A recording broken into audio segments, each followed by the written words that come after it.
lengua sagrada de las fuentes del Islam, el Corán y la tradición. El árabe se ha extendido en todos los países árabes, con muchas variantes, transformándose en la lengua nacional de cada uno de los estados. La arabización o influencia de la lengua, tradición y costumbres de los árabes ha dado un color particular al Islam, vivido, propagado, difundido y transmitido por los árabes.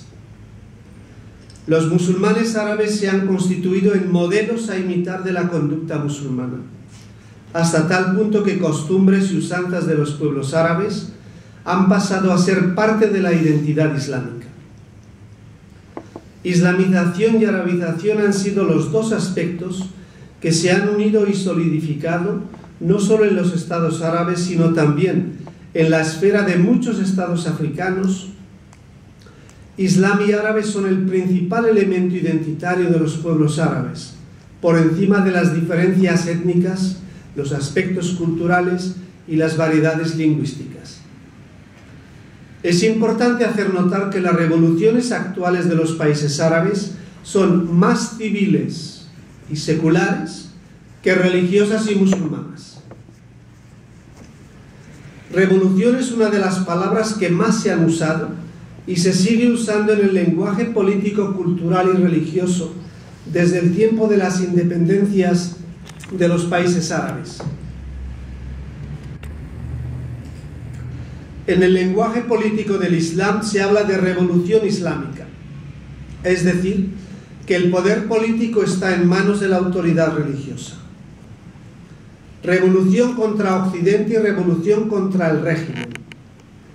La representación de Occidente como la madre de todos los males, el poder colonizador, el cristianismo, el gran Satán, el enemigo del Islam, el amigo de Israel y otras muchas etiquetas y expresiones han sido utilizadas para construir el espectro amenazador de un enemigo imaginario, ahogar las ansias de dignidad y libertad de los ciudadanos y unir a la población musulmana alrededor de regímenes dictatoriales y tiranos.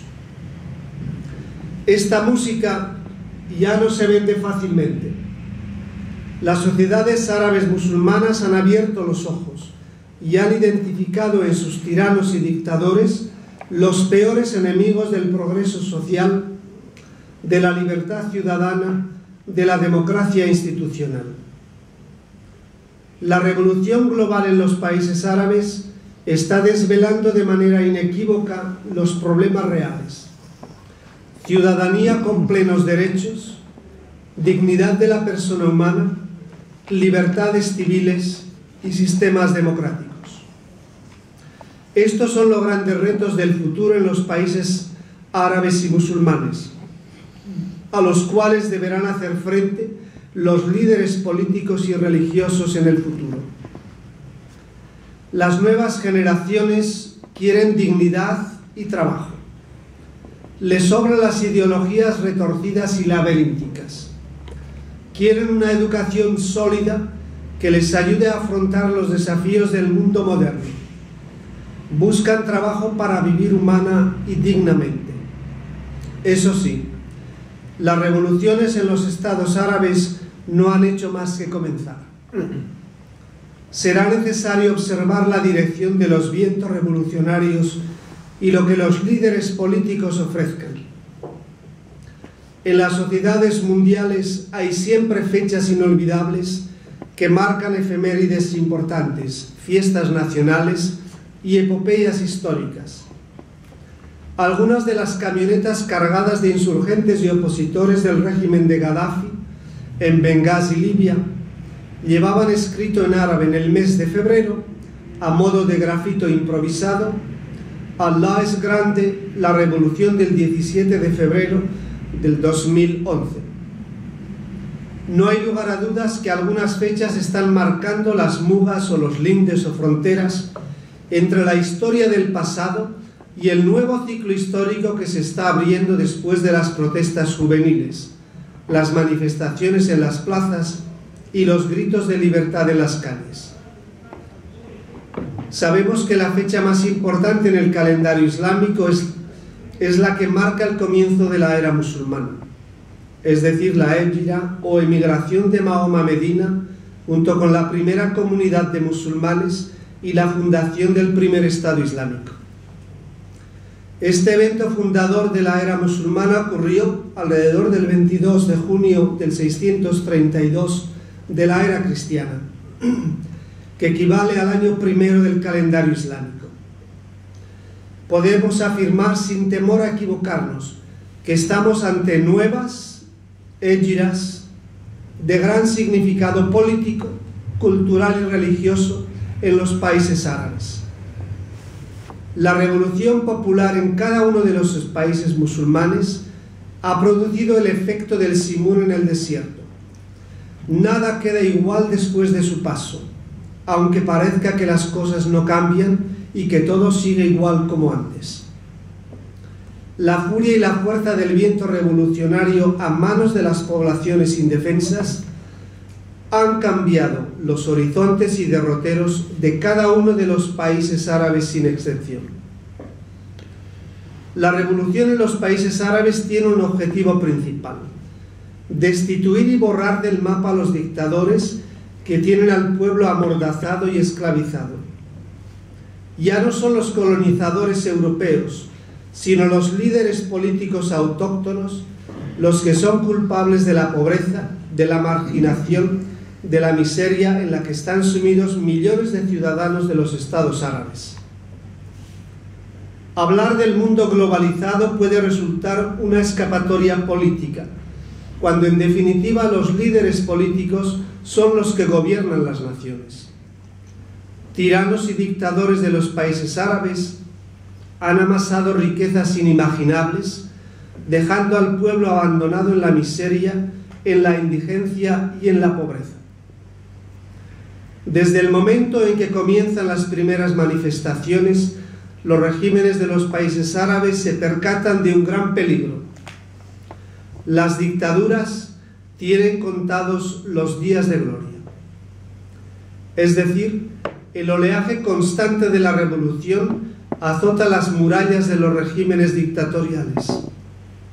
Los manifestantes y opositores en los estados árabes han perdido el miedo a los títeres dictadores y tiranos que los han esclavizado durante años en nombre de la estabilidad política y de la paz social.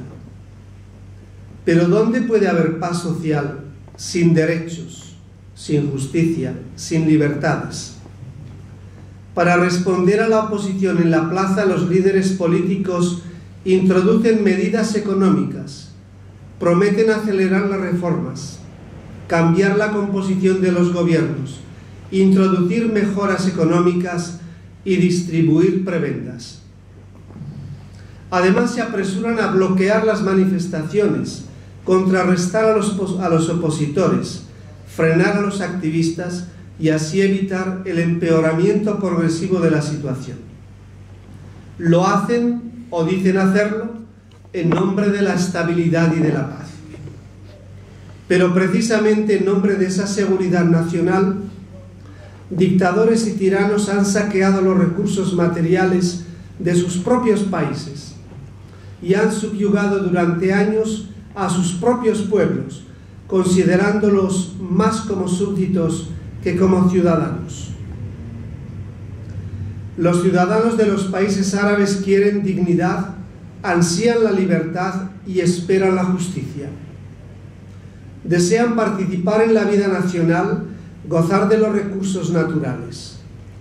El sentimiento generalizado entre los pueblos árabes es el de sentirse oprimidos por sus líderes y gobernantes políticos.